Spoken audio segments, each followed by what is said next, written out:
নমস্কার, রান্নাঘরের মহারানীতে তোমাদের সবাইকে স্বাগত। আজকে তোমাদের দেখাবো কাঁচা আম দিয়ে টক ঝাল একটা আচার তৈরি করেছি। এই কাঁচা আমটা দেখো, এখনকার কাঁচা আম ঘরে রাখলে কিন্তু একটুখানি হলুদ হয়ে যায়।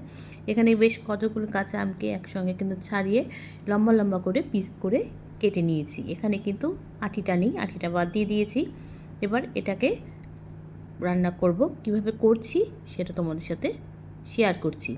এর সাথে একটা আছে, এটা কিন্তু গন্ধরাজ লেবু দেব। আর এখানে আছে পাঁচফোড়ন। কাঁচা আমের টুকরোগুলোকে একটা দেখো মিক্সিং জারে কিন্তু আমি এটাকে ট্রান্সফার করে নিয়েছি। প্রথমে কিন্তু আমগুলোকে ভালো করে পেস্ট করে নেব।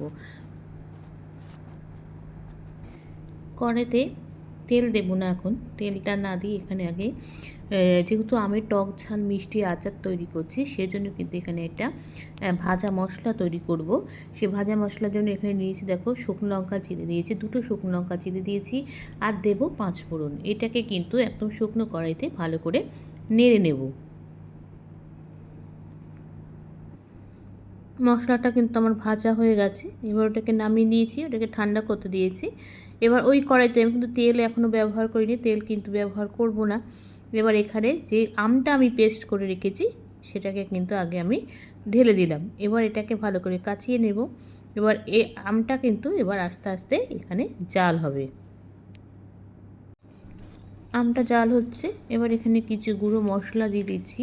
প্রথমে দিচ্ছি হলুদ, প্রথমে দিয়ে দিলাম নুন, তারপর দিচ্ছি হলুদ, আর দেবো হচ্ছে কাশ্মীরি লঙ্কার গুঁড়ো। এবার এটাকে কিন্তু খুব ভালো করে মেশানোর পরে গ্যাসটা কিন্তু একদম লো ফ্লেমে রাখতে হবে। যেহেতু আমি কোনো তেল ইউজ করিনি এখানে, সেই জন্য কিন্তু খুব আস্তে আস্তে করতে আমটাকে মজতে দিতে হবে, না হলে কিন্তু তলাটা লেগে যেতে পারে, পুড়ে যেতে পারে। সেই জন্য কিন্তু খুব আস্তে আস্তে গ্যাসটাকে একদম লো ফ্লেমে করে কিন্তু করতে হবে। এবার এটাকে কিন্তু হলুদ, নুন আর লঙ্কার গুঁড়োটা আমের সাথে খুব ভালো করে কিন্তু মিশিয়ে নেব।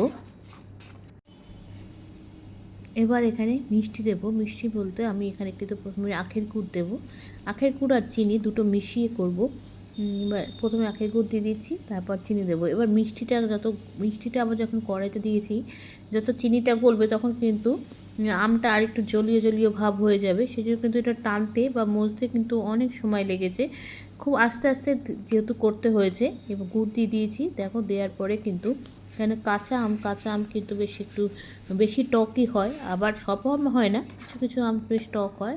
আর যেহেতু এটা একদম টক ঝাল মিষ্টি আছে, সেই জন্য কিন্তু সেটা ব্যালেন্সটাকে ঠিক রেখে কিন্তু মিষ্টিটাকে দিতে হবে। এবার এটা ভালো করে গুড়ের সাথে ভালো করে মিশিয়ে নেব। আমটা দেখো জাল হতে হতে কি সুন্দর কালারটা চেঞ্জ হয়ে গেছে, খুব আস্তে।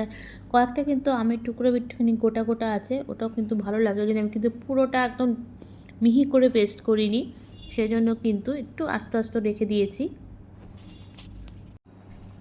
আচ্ছা, এবার ভালো করে কিন্তু মেশানোর পরে এখানে যে গন্ধরাজ লেবুটা নিয়েছিলাম, সেই গন্ধরাজ লেবুটার কিন্তু জিসটা আমি বের করে নিয়েছি। খোসাটাকে হালকা করে আগে কিশনিতে কুড়িয়ে নিয়েছি। এমনভাবে কোরাতে হবে যেন ভেতরে সাদা অংশটা না বেরিয়ে আসে, তাহলে কিন্তু এটা আবার খেতে তিতো হয়ে যাবে। আচ্ছা, এবার আমটা কিন্তু আমের আচারটা অনেকটাই কিন্তু টেনে গেছে, শুকিয়ে এসেছে। এবার কিন্তু এখানে আমি গন্ধরাজ লেবুর রস দিয়ে দেবো। গন্ধরাজ লেবুটা যেন রস কিন্তু বেশি হয় না, সেই জন্য কিন্তু রসটা অল্পই বেরিয়েছে, আর বিচি অনেকটাগুলো ছাড়িয়েছি, তাও দেখলাম কয়েকটা রয়ে গেছে। এগুলোকে পরে তুলে নিচ্ছি।